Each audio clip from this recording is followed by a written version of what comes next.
મારું નામ છે સૌમ્ય. હું તમને આજ વાર્તા સમજાવીશ. વાંદરો હતો, એક મગરમચ્છ હતો. તો એ પાકા મિત્ર હતા.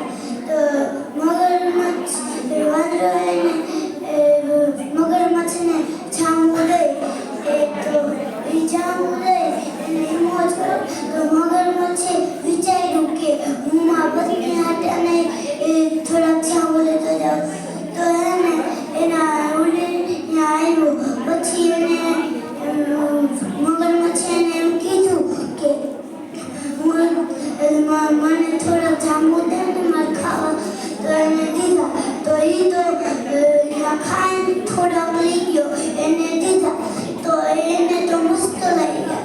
તો એને એમ કીધું કે એનું આટલું મસ્તનું ખાતો હોય છે તો એનું કલેજું કેવું મીઠું હોય છે.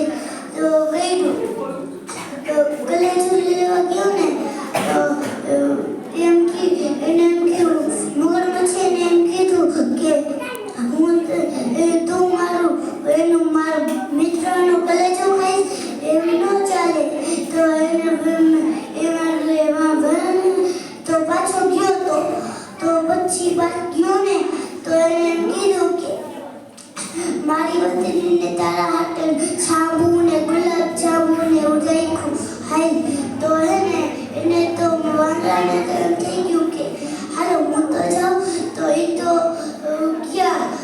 ગયા ને તો મગરમચ્છે એમ કીધું કે ઈ તો નથી, ઈ તો હું તને એમ કહેતો હતો કે કલેજું ખાવાનું. તો વાંદરો કહે કે ઈ તો મારું કલેજું તો મેં થોડું